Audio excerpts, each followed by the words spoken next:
It's time for the Larry H. Miller Utah Summer Games at Southern Utah University in Cedar City. Register today to participate in the 40th anniversary season of a Utah sports tradition at utahsummergames.org. Participate in over 50 sports around the state. Then plan to join the opening ceremonies Friday, June 5th, presented by State Bank of Southern Utah.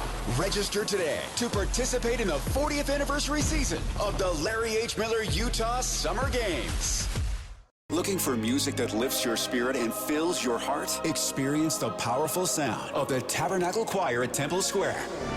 Now streaming on all your favorite music platforms. Find the Tabernacle Choir on Spotify, Apple Music, YouTube, Amazon Music, and Pandora. Let the music of the Tabernacle Choir at Temple Square inspire you today and every day. Whether you're at home, in the car, or on the go, enjoy the beauty of their world-renowned sound anytime. The Tabernacle Choir at Temple Square, streaming now. Your home for the best sports radio for your afternoon drive is right here. This is Jake Scott and Ben Anderson on 97.5, the KSL Sports Zone. Jake and Ben, 97.5, the KSL Sports Zone. Jake Scott, Ben Anderson, now 2 to 6. Kind of 2 to 7. So make sure you tune in each and every day. You know what's going to be weird is getting used to new television on in the background with no sound. Correct. We're going to have to drop one of our bits. Well, it won't come up nearly as much. We used to have Pat McAfee on silent every day because the TV just happened to be on that. And I started calling him Armpit because he only wore sleeveless tank tops on television, if you could imagine such a thing. And I always thought there's some TV executive somewhere screaming at his TV to get that armpit off my screen. And then there was some internal turmoil at ESPN, and he started wearing shirts. Anyway. He got the guy fired, but the trade-off was he had to wear a shirt. Yeah. Yeah. What was that? Was that the skipper guy? Yeah, I think so. Can I tell you what my thought was? Ryan Smith should make Armpit go sit in for the Jazz at the draft lottery. Why? A, they're buddies, like Ryan was just on his show. Because you want Ryan to draw, or you want Armpit, Pat McAfee, to draw a bunch of attention to the Utah Jazz in this situation. So if something happens and they get hurt, he's going to be outraged about it because his whole job is kind of being loud. He's good at his job. He's just very explosive. He's kind of walking dynamite. You put him there, A, he's the most important person on the stage. He's the most famous person on the stage. Not the wealthiest, but the most famous. And he's going to make a stink about it. If you win number one, you win number one, and he's going to go crazy, and it's going to go super viral. And if he loses, it's going to go super viral. And I think Ryan can draw positive attention towards the Jazz, win or lose. I think it's an interesting idea, but I think it would be, if we were going for laughs, I think it would be better to, who's the dim former player that he has on just to sit there and look dim? Oh, AJ? So, again, Ben and I have never heard this show. We just have watched it. Correct. A bunch of times. And so we just see the people on the show. Yeah, I don't know what their voices sound like. I have no idea. Yeah. But I do know that AJ Hawk, for some reason, can't be in the same place at the same time. I don't know why that is, but that's a thing. And 90% of his role is to sit there on the show and say nothing and look dim. And he's always on. They always do a split screen. And he just is looking got like a half smile. He's got nothing to say. Well, so I got to think you put that up there for the lottery. Okay. And then he's not he's going to give you that same deadpan dim look no matter what happens. You know what I mean? Good or bad, it's just going to be AJ DeBonsa, the number one pick. Wait, where am I? Huh? Hawk, are you listening? The team from Utah? Yeah. I think that might be the way I'd go. I think that'd be kind of funny. Okay. Who is he, though? Who are they going to send to the lottery? Do we know? I know Ryan was on earlier today with Scotty and Tim. Did they say who they were sending yet? He wouldn't reveal. All right. Can't go wrong with Last year he did reveal when he sent his wife. Yeah, he did reveal it with Scotty. I wonder if she'd sign up for that again. Losing stinks. Yeah. But it might be one of those been there, done that kind of things. Yeah, once you do it, you need to go back. Do you really need to go do it again? Yeah. I mean, do we need to look further than Mike Smith? Okay. I always say you can't go wrong with Big T, but he's also done it before. He's done it. Yeah. Has Booner done it? No, I don't think Booner's done it. Booner would be awesome. Yeah. Lock? Is that the foot forward you want to put it as a franchise? Ron would be great. No, that's not. It's not Ron would be awesome. Yeah, Ron would be great. Yeah, I love Ron. So I don't know. Austin Ainge is new. Maybe he goes. Yeah, Send Austin would Jaren be good. Jackson Jr. Send or Danny. Ace. Oh, you can't go wrong with sending a player. I do think former player is good. Yeah, I like that Or a too. current player. Like Ace would be great. Yeah. Was a lottery pick last Somebody year. who will for sure be here next Send Yeah, Walker. right. Make Walker feel good. He doesn't know what his contract's going to be. Make him put in a couple of hours to earn it. How's year. Nurk? Send Svi. Oh, it's VHC. He's got a hot hand. I like Nurk. Yeah. Kevin Love. But see, they're not guaranteed to be on the team. Yeah, that's true. That's why I But think Nurk has a new beak and is looking awesome. Is that Yusuf Nurkic? It's- Who is that That was guy? Clark Gable. Clark Kent? No, we'll have to find out what they're going to do. But first, we're still waiting on that coin toss. No, Whoa! Coin toss coming down right now. is it really? The Utah Jazz have won the tiebreaker with the Sacramento Kings. Wow. They are guaranteed to hold on to this year's draft pick. How about that? Breaking news. Just came down. So the Jazz, actually win something. Win a coin toss with the Kings, and of course it's the Kings that they beat. Poor Kings. I mean, hard luck Kings. They thought they were going to be a playoff team before the season began. We're buyers, I think, at the trade deadline. Are you? Well, Sell the team. they couldn't pay a team enough to take Zach LaVine. And DeMar DeRozan. I think And they DeMar. can't get rid of Sabonis. They like him, but they also want to get rid of him. Oh, I think they want to get rid of everybody now. Here's the communications from the NBA. Sorry, this is just coming out live. It says the Utah Jazz, 22-60, won a tiebreaker with the Kings, so the Jazz can fall no further than 8. So you can put to rest the lottery speculation that the Jazz are going to fall past 9. In all honesty, Jake, this is all that matters. Like, win the lottery, great. Go get Darren Peterson or Cam Boozer or AJ DeBonsa. They're monsters. They're going to be awesome players in the NBA. No, they just didn't want to lose. You cannot afford to lose the pick. You have tanked 4 years to add top 10 picks to your roster. Taylor Hendricks is not on the team anymore. Cody Williams is going to be fighting like hell to be in the rotation next year. Ace is a dude. Ace is a guy for sure. And now you need to add one more guy to try and get into this conversation. But it's Jaren Jackson Jr., it's Lauri Markkanen, it's Keontae George, it's probably Walker Kessler, almost surely Walker Kessler, and then and Ace Bailey, and then whoever you get now. Like, you just had to get another top 8 pick. And maybe you trade the pick. I don't think they're going to. But if you lost it, on the very, very slim chance you lost it, it would have been a disaster, at least for this year. And these are the dudes going forward. Now you get to sprinkle in one other piece. It's a major, major positive for the Jazz. Flip that pick for Vooch, and you've got yourself a stew going. Okay. You're a big Vooch guy. Bring in Vooch. Let Walker go. Wow. Hot take. Trade Because you for- could have both. Trade for Vooch. You just have who both. I don't think is under contract next year, but you still just make sure you get him. Trade for him. Okay. And that's the missing piece. Yeah. Okay. Sign Nurk again. Have a Vooch Nurk back front court duo. All right. Bring Jaren Jackson Jr. off the bench. Okay. You're thinking outside the box. New Jake. New show, new Jake. I know. So here's what it means for the Utah Jazz in the lottery. Again, the most important thing, they have a 0% chance of falling to the 9th pick, meaning the Jazz are guaranteed to hold on to this year's lottery pick. Put it to bed. Jazz are adding a lottery pick. You don't have to worry about it on lottery night. They still split the lottery odds with the Sacramento Kings. Right, but they can't drop down to 9. But they can't drop down to 9. So the Jazz have an 11.5% chance of drafting number 1 overall, an 11.4% chance of drafting number 2 overall, 11.2 at 3, an 11.0% chance of drafting 4th, 7.5% chance of drafting 5th, 27.1% chance of drafting 6th, the most likely outcome, a 17.9% chance of drafting 7th, and a 2.4% chance of drafting 8th. So they have a 97.5% chance of drafting top 7 and about a 45-ish% chance of drafting top 4.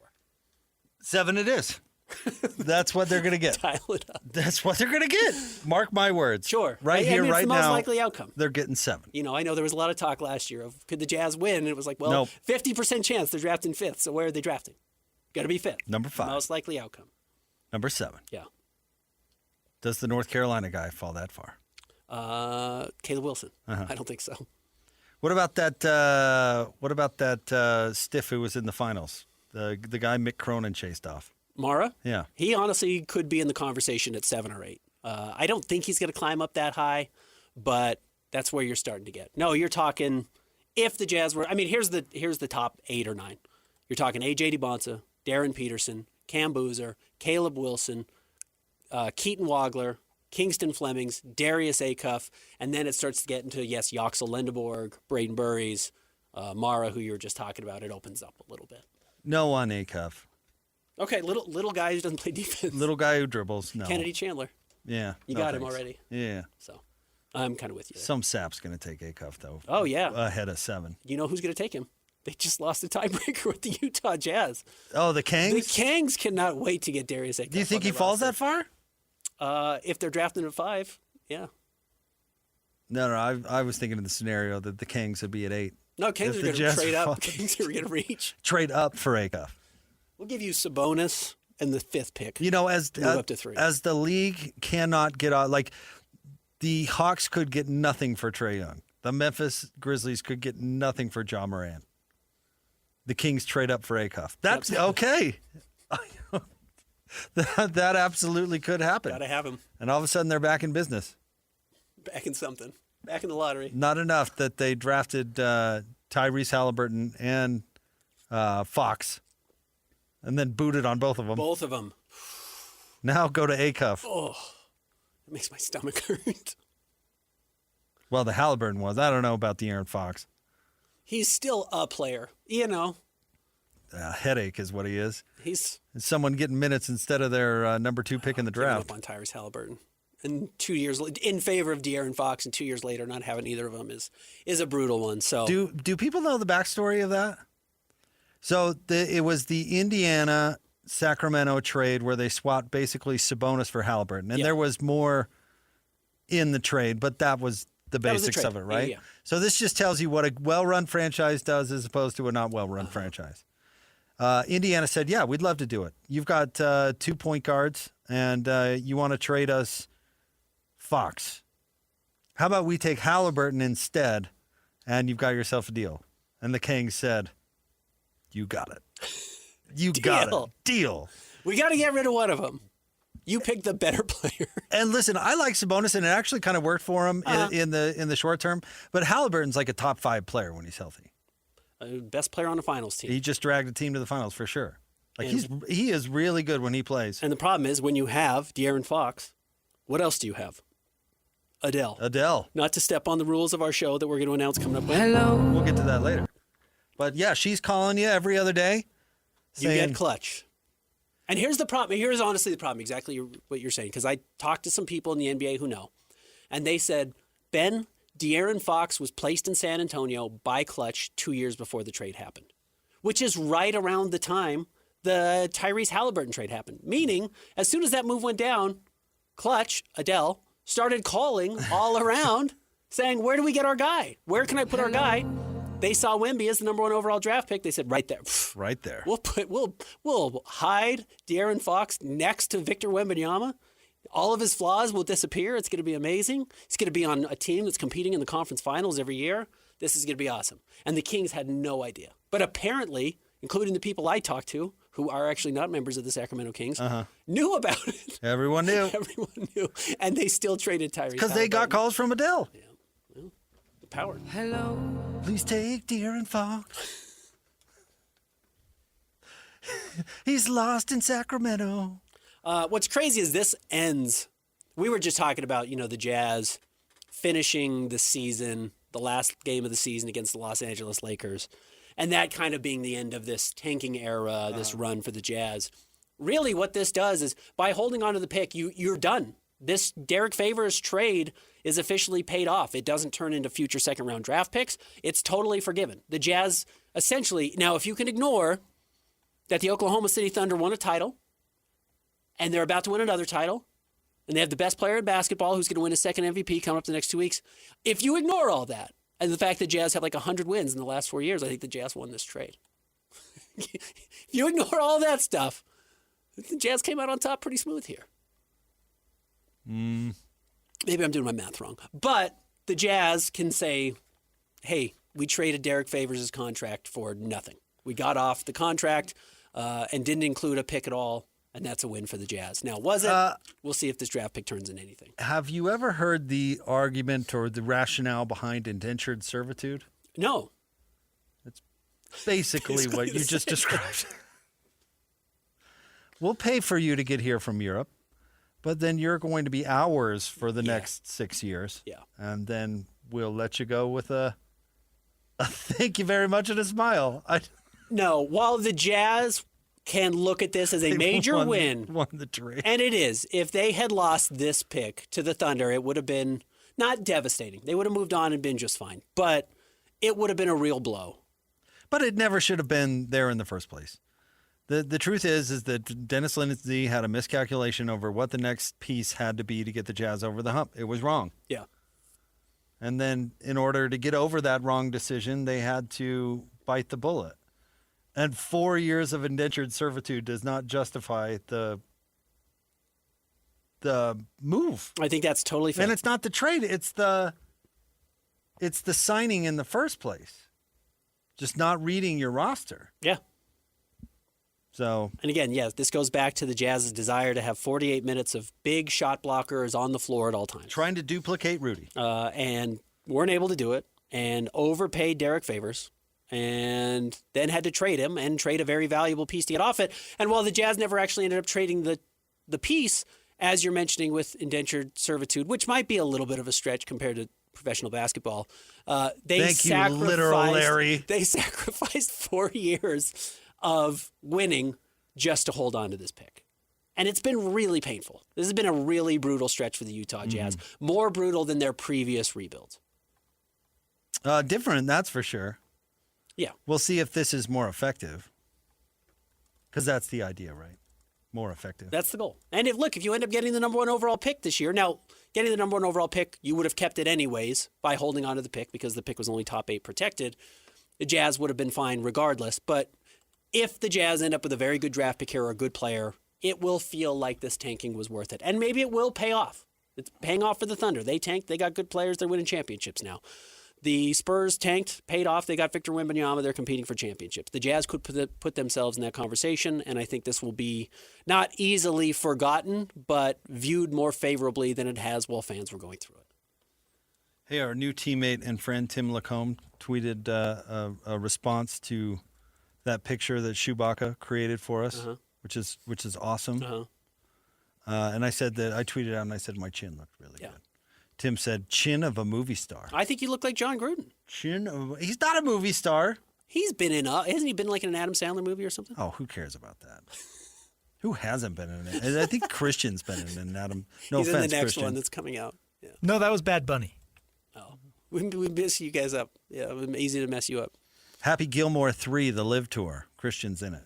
John Gruden's in Draft Day. Oh, the terrible Kevin Costner. I never saw that. Which, by the way, we should watch it. We should host a viewing because the draft is this week. Starts Thursday night, round 1. We should watch Draft Day before that. Just really prime the engine. Get ready for it. Kind of funny that the Browns were the vehicle for that. The Browns that have never done anything right either supposedly had a savvy GM. A really savvy GM. Pulled off the perfect draft day trades. Multiple trades. Yeah, old John Dunbar. Nothing? Is that who it was? John Dunbar? No. But it's Kevin Costner's name in a different movie. What movie? Dances with Wolves, oh, man. Where are you at? John Dunbar. I've only seen it once. His name is John Dunbar? Yeah. That's pretty boring. He's trying to teach them how to say it. Like John Dunbar. I know. You only saw that movie once? Tatanka. Yeah. That's a good film. Yeah, won Best Picture. It was Kevin at the top of his thing, I'd say. It was absolutely Kevin Costner saying, "I'm going to make the biggest movie of all time, and I know the best man for the job." You're looking at him. Yeah, he pulled a Doc Rivers. He did. I'm going to direct it. I think I'm also going to star in it, and it's going to be about me, and it's going to be about me saving these people. But it is a good movie. I'm with you. 3,000 Miles to Graceland was not. Never saw it. Did he play Elvis? You would probably like it. Did he play Elvis? It's about Elvis impersonators that are robbing like a liquor store or something. I don't know. What's her name from Friends? Monica is in it. Okay. And that guy she was married to at the time. He's got a famous sister. It's the Arquettes. Yeah. Courtney Cox. Carl. And David. David? David Arquette was her husband. Okay. But yeah, it's a whole family. Anyway, Patricia. He's in that movie too. I don't think she is. But she's the most talented and famous of the bunch. Patty? Sure. What was she? Was she the one that dated No, that was Rosanna that dated the Toto guy. That what's it called? That Rosanna song is all about. Patricia was just in Severance. Oh. Did you watch Severance? No. Christian? Have you heard of the song Rosanna, Christian? Nope. Toto, ring a bell to you, Christian? Toto was a famous band in the 80s. Not. Okay. Yeah, Africa. Yeah. Yes, they had another hit called Rosanna. I believe it was written about Rosanna Arquette. It's a good album. I've got that album. Really? On vinyl, yeah. Nice. It's a good album. That was a good find. It was Garage sale? It was like $2. Yeah. Home run by you. All right, Cole Bagley, we have this confirmed? All right. All right, he's prided himself away from Lord knows what in Vegas, and he's going to jump on with us, talk a little hockey. Coming up next, Jake and Ben, 97.5, the KSL Sports Zone. You're listening to this podcast, so I know you've got a curious mind. Here's a helpful fact you may not know yet. Drivers who switch and save with Progressive save over $900 on average. Pop over to Progressive.com, answer some questions, and you'll get a quick quote with discounts that are easy to come by. In fact, 99% of their auto customers earn at least one discount. Visit Progressive.com and see if you can enjoy a little cash back. Progressive Casualty Insurance Company and Affiliates. National average 12-month savings of $946 by new customers surveyed who saved with Progressive between June 2024 and May 2025. Potential savings will vary. ¿Quieres mejor internet? Cox Internet de 300 megas tiene las velocidades rápidas y confiables que buscas. Perfecto para streaming y gaming y trabajar desde casa. Todo por solo $45 al mes cuando agregas Cox Mobile. Incluye equipo de Wi-Fi y garantía de precio de 2 años en tu plan. No esperes. Cámbiate hoy a Cox. Requiere Cox Mobile Gig Unlimited. Garantía de precio no incluye impuestos y cargos. Velocidad de datos móviles se reduce después de 20 gigas al mes. Derek Overstreet, founder of the New Millennium Group. We're a financial planning firm. We have advisors standing by right now to take your call. 888-999-6370. The reason you're going to want to call is we're going to help you retire 3 to 5 years before you thought possible. The way we do this is by putting together a step-by-step plan. So if you're one of those people listening and you'd like a plan in writing, give us a call at 888-999-6370. That's 888-999-6370 or go to utahsfinancialplanner.com. ¿Quieres mejor internet? Cox Internet de 300 megas tiene las velocidades rápidas y confiables que buscas. Perfecto para streaming y gaming y trabajar desde casa. Todo por solo $45 al mes cuando agregas Cox Mobile. Incluye equipo de Wi-Fi y garantía de precio de 2 años en tu plan. No esperes. Cámbiate hoy a Cox. Requiere Cox Mobile Gig Unlimited. Garantía de precio no incluye impuestos y cargos. Velocidad de datos móviles se reduce después de 20 gigas al mes. Not only do these guys give you the best Jazz coverage in the market, they've got you covered with the Mammoth, the Cougars, the Utes, and the Aggies. This is Jake Scott and Ben Anderson on 97.5, the KSL Sports Zone. Jake and Ben, 97.5, the KSL Sports Zone. The Mammoth are in the playoffs. They're down 1-0 to the Las Vegas Golden Knights after a tough loss last night in Vegas. Our next guest visit on the show, midday, afternoon, whenever, it's brought to you by Hercules First Federal Credit Union, growing stronger together. He covers the Mammoth for KSLSports.com. He's our buddy Cole Bagley. What's going on, Cole? How are you guys doing? Doing terrific, Cole. Mammoth fall behind 1-0. What were your takeaways from the first game and how the Mammoth, I guess, handled this novel experience? Yeah, I think there's kind of a lot to unpack from game one for the Mammoth. I think there's a lot of positives, but I think there's also, some areas for improvement and some things that they need to fix rather quickly if they don't want to fall behind 2-0. First and foremost, yeah, it's the first game, first playoff game in Utah Mammoth history. I thought that they managed the emotions of that and and kind of just everything that goes into that really well for the majority of the game. I thought that they rose to the occasion. That Logan Cooley was spectacular, and I think a lot of the younger guys they look like they belong. Dylan Gunther even was he may have been a little bit easier to overlook his contributions, but I thought he was good, especially defensively. He made a couple of really critical defensive plays in terms of his back check and utilizing an active stick to break up some plays. So I think from that perspective, I think it was a good playoff debut. I also think that they proved that they can skate with Vegas.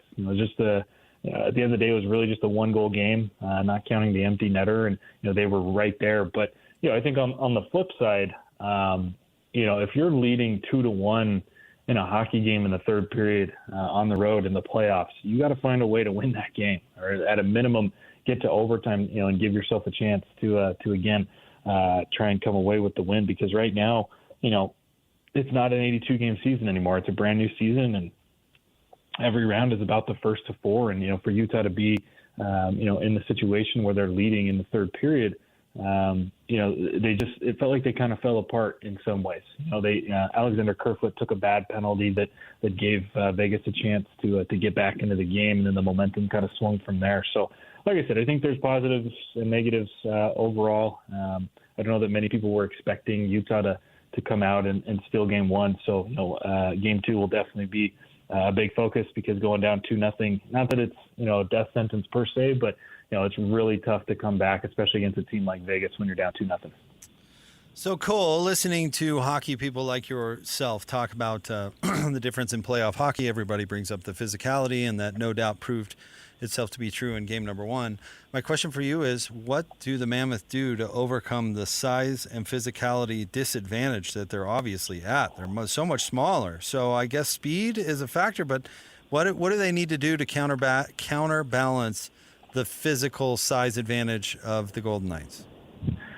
Yeah, I think, when you get to the postseason, you are who you are, right? The Mammoth are not necessarily a overly physical team. They can't change their size. They can't change, the makeup of their roster. So I think what they need to do is, to kind of match the intensity. I think that Logan Cooley, did that the right way last night.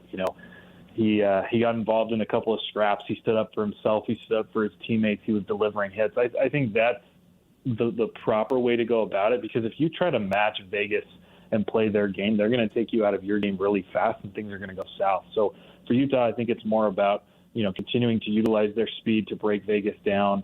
They definitely need to be a little bit more assertive on their forecheck, because like we've talked about, before, Utah is at their best when they're getting pucks in deep, when they're winning battles, they're reloading, they're moving the puck quickly and then breaking teams down. And we just didn't really see a lot of that last night.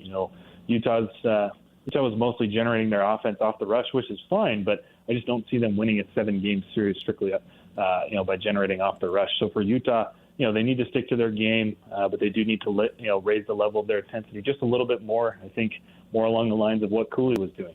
Just getting guys' faces a little bit more. Throw some more hits, be a little bit more assertive and aggressive. And I think if they can do that, I think that'll balance out their offensive game a little bit more and give them a chance to compete. Mackenzie Weegar had a very costly turnover in the third period that led to the goal that did end up giving the Vegas Golden Knights the advantage there. He has not been particularly productive from a points standpoint. How do you view how he's playing? I know he caught a lot of flack last night after the game. Yeah, first of all, he's an outstanding guy.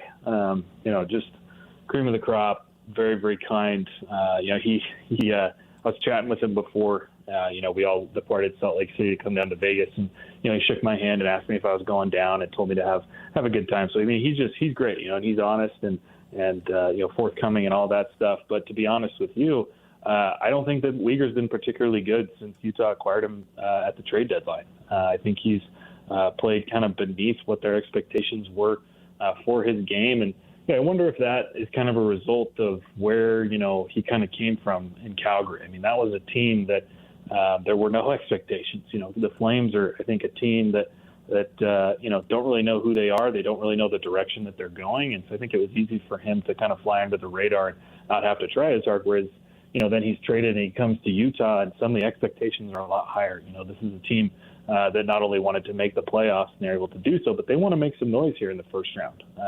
They don't want to just come in, get swept, or only win a game, because that doesn't necessarily help you a whole lot in the grand scheme of things. So, I think if you look at his game a little bit closer, I think it's more just a result of being a little bit lazy, not being at the top of his game mentally, not checking where he's at on the ice, where the opponents are. He's had a number of really bad turnovers that have resulted in a handful of goals down the stretch.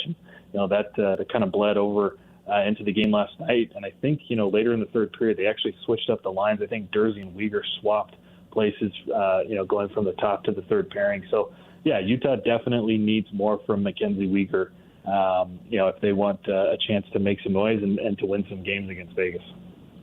What happened to with the first line with the Mammoth? Seems like they need more out of them.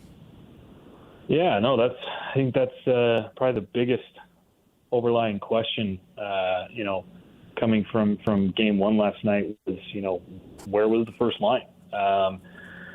And we talked to Coach Torney about that today, and he kind of not necessarily made excuses, but it just kind of talked about, it's the first playoff game for this franchise. It's kind of a feel it out type of situation. The other, Vegas obviously has a say in what goes on, and I do think that Vegas played them the right way, but when you break it down, you boil it down, that's the most productive line for Utah during the regular season. I mean, Keller had 88 points. I think Schmaltz was in the high 70s. Krause was approaching 50. They led the way in a lot of games, and they were the reason that Utah won a lot of important games down the stretch. And, to not only go scoreless, but to be a collective -8 on the stat sheet, that's just unacceptable at this point, right? I mean, this is playoff hockey.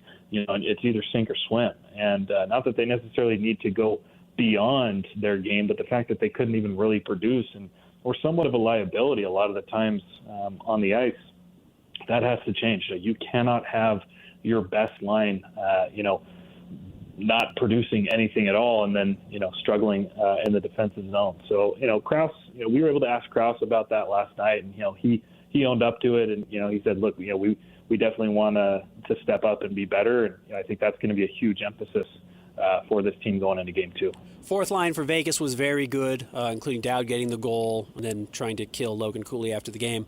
But they were better than the Mammoth fourth line. Is this a sign of depth, or is there something the Mammoth can do to make up for some of this? Yeah, I mean, that is something that if Utah wants to have success in this series, they can't be losing the third and fourth line battles. And I don't even think particularly that Vegas is deeper than Utah. I don't know that their third and fourth lines are necessarily better than Utah's, but they definitely were last night. And that's a big reason why Utah was not able to come out on top was, the first line was really quiet, but, in Vegas's end, Marner and Eichel and Stone, they didn't do a whole lot except for on the power play. And so those two lines kind of canceled out. I thought Utah's second line was their best line in terms of forwards. Then the third and fourth, they were quiet. We didn't really see much at all from J.J. Peterka or Carconi. Kerfoot took a really bad penalty that, kind of changed around the momentum. And then, on that fourth line, obviously Stemlin got a goal, but it wasn't because of really anything that line did to generate that goal. It was just kind of a weird fluke of Carter Hart fumbling the puck behind the net, and then it just so happens to fall on Stemlin's stick and takes a good bounce. It goes into the back of the net. So, yeah, I mean, I don't think that it's necessarily something that's going to be super replicable for the Knights, but if Utah wants, again, to play better and to give themselves a chance to win, those third and fourth lines have to be better. What kind of Vegas guy are you, Cole? Are you like bust out the banana hammock and go to the pool? Are you checking the food? Are you in the casino? What kind of Vegas guy are you? I'm on the clock doing my job, not leaving my hotel room except for the arena kind of Vegas guy right now. Oh, no, Cole, we're off the air. You can tell us what you so, yeah, seriously, we're off. Cole. Yeah. Maddie and Nate aren't listening. You can tell us whatever you want. No, I like I said, I'm just hanging out and just trying to produce as much content as possible. All right. with a hurricane in one hand and a bottle of banana boat in the other. You only live once, man. Yeah, you really do. Cole, thank you. We'll continue, of course, to have you on and help us out and follow all of your great coverage. Thanks, man. Enjoy Vegas. All right. Thanks, guys. Thank you, Cole. Here's the thing Cole's got to work on when lying about what he's doing. You can't just go with, I'm just in my hotel room the whole time. Because nobody's going to believe that. Right. You have to be like, I'm working on my stuff, and I'm going to get out, and I'm going to go see the Michael Jackson Cirque du Soleil show. Hit up the buffet. Or hit up the buffet. Yeah. I'm going to see the late performance of the DJ. I popped over to Coachella for the evening yesterday after the game, and then I came back, and I'm ready to work. I've told you my story of I stayed at the Hard Rock when we were covering Summer League. We just got down there. I was going to bed. I had to do a hit with DJ and PK the next morning, and we were doing the show live from the hotel room, and I think the Hard Rock is gone now, right? Well, the old one, paper thin walls, I'm telling you. And so I'm getting ready for bed, 10, 11 o'clock. The person next to, all I hear is just chatter and hair dryers. Oh. And I'm like, this is going to be bad. Gal's going out. Come like 2 or 3 in the morning. Because, they're going to be coming back. This is going to be really bad. Yeah. And so they came back, and sure enough, is exactly how you would expect. So I got up the next morning to do my hit with DJ and PK. I was like, hey, guys! Nice and loud. Good morning! Woo! These walls are thin. Here to talk some Summer League. How long you need me? Guess who moved? The ladies next door. Oh, they certainly did. The hairdryer. Yeah, you better believe they did. But yeah, Cole, you can't just say, no, I'm locking myself in my room until game time, dude. Come on. Head down? No. I mean, there's no game tonight. You're not doing that if you're in Boise, let alone Vegas. Yeah. Right. Go out on the town. Vegas. Probably not that hot yet. Underrated for food. Like a good foodie city, town. Absolutely. Yeah. Walk by the fountains because apparently they're going to pave over those in short order. Okay. Did you hear about that? Mm-hmm. They're going to build a new tower. They figure they're wasting money with all that real estate going to, beautiful fountains. They probably need the water. I walked into town. We were by Allegiant Stadium on the other side of the strip. Of the fairway. And I walked into town when we were there for Big 12 Media Days. I got myself a spicy chicken sandwich. I didn't do anything crazy. It was midday. It was 200 degrees. It was hot. But I walked in. You did something. I did something. You didn't sit in your room. Right. I did, though, because I was just excited to be away from my kids. And what did you do? Sat in silence. I did nothing. I was only there for one night, though. Yeah, we were not there for a long time. Cole's down there for a few days. Yeah. Coming up next, we have the Audio Vault, a new segment where we play the top audio of the day, or what we editorially consider the top audio Jake's of the favorite day. Audio of the day. Stay tuned. That's what we should label it. More next. I think we're going to be off to a good start today. We have a couple of different things, and they're both relevant. Yeah. Stay tuned. 97.5, the KSL Sports Zone.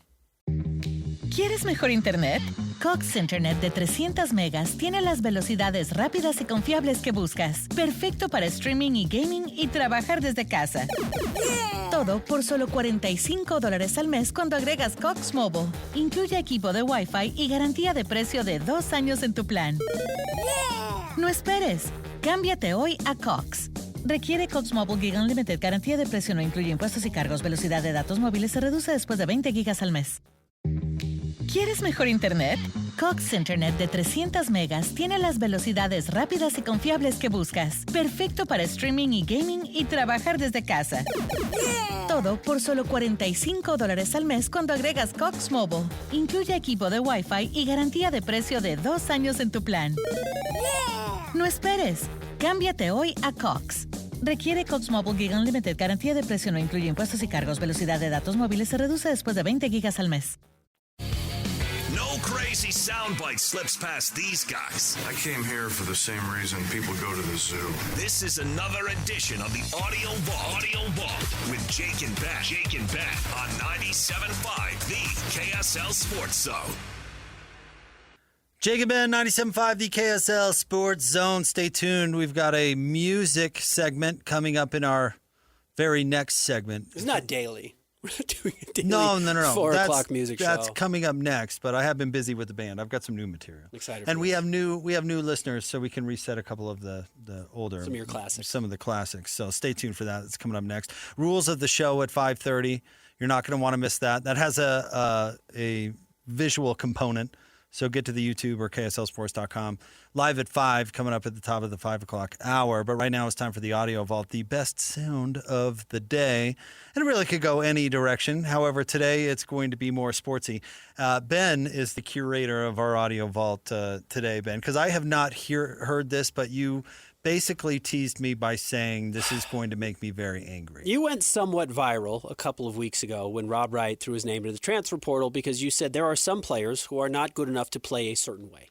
Rob Wright dribbles a lot. Mm-hmm. There is nobody in the world who dribbles more than LaMelo Ball. We've been critical of him. I even tried to defend LaMelo Ball going into the play-in tournament because I said he's kind of cutting out some of the circus act. Some of the I pull up from half court to drain a three that he did in high school has left him a little bit. The big baller brand aspect of LaMelo has decreased 5%. Mm-hmm. And then the Charlotte Hornets fall back into being the Charlotte Hornets because they get blown out on the road in Orlando in the play-in tournament game after what had been their best season in some time. Lost by 31. And this is what LaMelo had to say, his analysis after the game. I just feel like it was just too late. I should have been doing that from the jump for real. Like I said, we was doing a lot of plays and stuff, just getting pushed around and everything. I feel like I should have just took the ball from the beginning for real. But if you were Charles Lee and you're a star player, after you just won something like 44 games. They had a good year this year, like a good Charlotte game, a good Charlotte season. You get to the play-in. You lose in the play-in because LaMelo absolutely no-showed in the first half. Let me see if I can pull up his box score from the first half alone. LaMelo, 12 minutes, 1 of 6 shooting, 2 points. This is your all-star. This guy's making $40 million. He says, guys, I think the reason we lost this game is we ran too many plays. If you were Charles Lee and you had worked with LaMelo all of this year to get to this point, and then he doesn't execute anything you're saying, he decides, third quarter, we're down 20. I mean, they were down like 22-5 to start the game. This game was over before it started. LaMelo in the third quarter scores 21 points, 6 of 11 shooting. He's going to say, that's how I need to play every day for the rest of my life. I need to go full big baller brand. And not only am I going to believe that, I'm going to say it to the media. Trey Burke left the Jazz, and he was traded or whatever. I think he went to Washington. And he was asked by the reporters if he would go back and do anything differently during his time in Utah. Do you remember what his answer was? He said, I would have listened to the coaches less. That's what he said. I mean, Trey, who was given the ultimate latitude, drafted as the future point guard on a bad team, handed the ball. They traded up to get him, handed him the ball from the day he got on the roster, and they say, Trey, you go eat, man. Defense optional. We don't care if you do go 3 for, what did he's like set a record. It was like several 3 of 21 games. It was something brutal. Bananas. Like, get out there and knock yourself out. You know, the ultimate latitude. The Jazz started to get better, and they tried to rein him in a little bit, and then figured out that he sucked, so they decided to trade him. And his lesson from it is, wow, I should have listened to him less. I don't think those guys knew what they were talking about. If I were the coach of Charlotte, I'd say I'm out of here. I'm not. Are you kidding? That we just got crushed by 30 in a game where LaMelo played like garbage, and after the game, he comes out and he says, "Well, I should have just taken the ball more." He was 7 of 17. I should have just done that from the jump. I should have just done it. I mean, we got to save that. I should have done that from the jump. Yeah, LaMelo. That Brandon Miller guy, he sucks. Con Knipple, are you kidding? He is going to be the ultimate addition by subtraction in the NBA because he is clearly superbly talented. He's 6'8". He's got the ball on a string. He can shoot. He's got a weird jump shot, but he can shoot. He can clearly score. He's put up some of the craziest triple-double numbers you will ever see, and it doesn't matter in the slightest. No. It doesn't help you at all. We do that crosstalk with Locke and Boone at the end of games. This was last year after the Charlotte, one of the Charlotte games, and I said to Booner in crosstalk, I said, you know what? He's not good enough to play that way. Exactly what you were saying. And Booner goes, really? Why do you say that? And I said, because he has that high of usage on what turned out to be 19-win team. But at the time, it was like 11 wins. It was like, because he plays that way, and they've only won 11 games. And Booner's response was, well, yeah, that's a good point. I should have done that from the jump. I should have signed my own. I should have called my own number from the jump. What was I thinking? I gotta call. You know what this situation needed was more LaMelo. No, they should move him as soon as they soon as possible. As soon as they possibly can. Why people are still pretending that he's good? You should get him off your roster. Brutal. I still think LeVar Ball might be the most brilliant marketer of our time. May we all be as good of fathers as LeVar Ball. I tell you what, he made his kids millions. All of them. Got his son out of China. And turned him into a professional rapper. He rapped at the All-Star game. That's not free. I'm not a music critic, but there's no way it's good. Doesn't have anything to do with good. Is the money good? Great. You've done a great job. You stole sunglasses in China. On a trip with UCLA. On a trip with your team. All right. We're playing some new hits coming up next. If you've never heard one of our music segments, you need to stick around. Stay tuned. Jake and Ben, 97.5, the KSL Sports Zone. ¿Quieres mejor internet? Cox Internet de 300 megas tiene las velocidades rápidas y confiables que buscas. Perfecto para streaming y gaming y trabajar desde casa. Todo por solo $45 al mes cuando agregas Cox Mobile. Incluye equipo de Wi-Fi y garantía de precio de 2 años en tu plan. No esperes. Cámbiate hoy a Cox. Requiere Cox Mobile Gig Unlimited. Garantía de precio no incluye impuestos y cargos. Velocidad de datos móviles se reduce después de 20 gigas al mes.